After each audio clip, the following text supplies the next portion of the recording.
Hi hello नमस्कार बंधुगण जेना बाबू हांडीशाला को स्वागत। आज रविवार आ रविवार टा जदि नॉनवेज नहेला तेबे किछि अधूरा अधूरा लागे। आज मु आपन को पई नै आछि स्पेशल देसी स्टाइल चिकन मसाला। देखंतु आज मु बाछि बाछि बड़ बड़ साइज रो लेग पीस आ विंग पीस आनी छी। एते बड़ पीस देखिले ही भोक लागि जिवो। चलंतु आरंभ करिबा।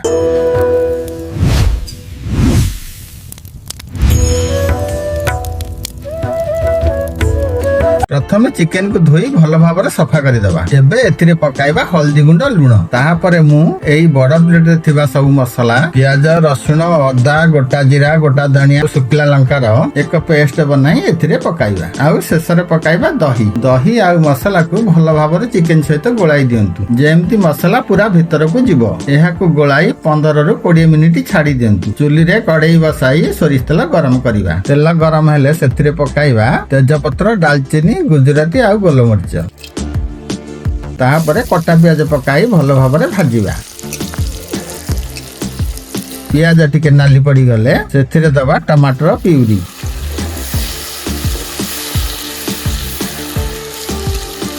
एबे पकाइबा स्वाद अनुसार लुण आउ कलर पई काश्मीरी लंका गुंड। मसला को भल भावरे कसिबा जे पर्यंत तेल न छाड़िछि।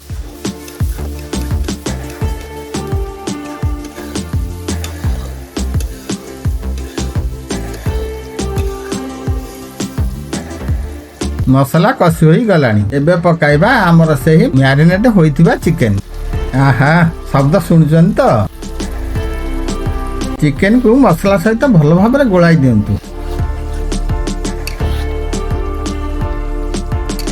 आमे एथिरे पानी दबानी। घोड़ानी घोड़ाई धीमा आंचरे 10 रु 15 मिनिट कसिबा। चिकेन जो पानी बाहरिबो सेहितरे ही मांस सिजिबो।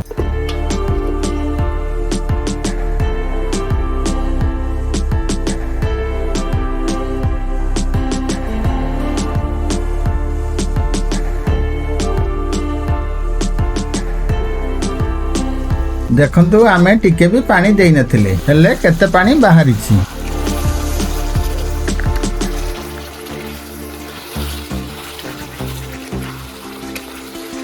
मझिरे मझिरे एमती घांटू थिबे नहेले मसला तळे लागि जिवो।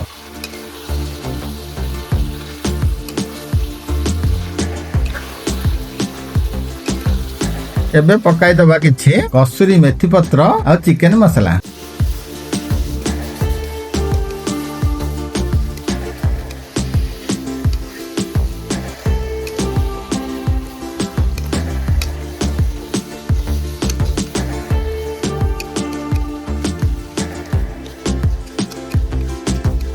चिकेन रा कलर टिके टिके चेंज हेलानी हेले हमको आउ टिके समय लागिवो। पाखा पाखी 20 मिनिट परे देखंतु असल मजा। एइटा होची परफेक्ट चिकेन कसा।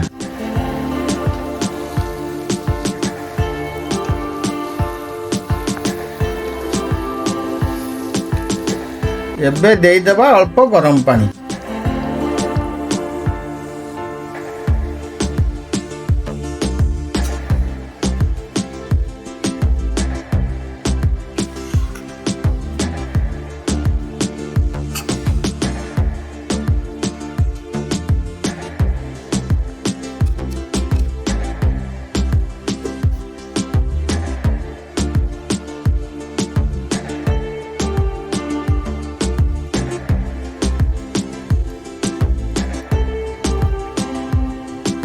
वाह देखंतु कलर टा केमिति आसीछि। तेल पूरा ऊपर को भासिलानी। हमको बेसी झोल दरकार नाही। बस एमती लटपट रहिबो। शेषरे ऊपर टिके गरम मसला आउ धनिया पत्र पकाई ओल्हाई दबा।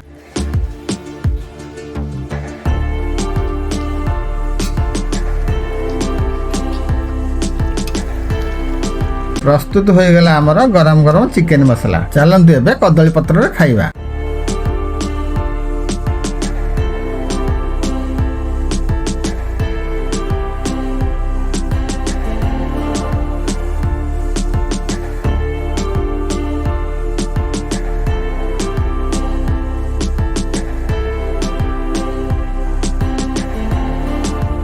ओहो लेग पीस टा पूरा मलाई भलिया सिजिछि।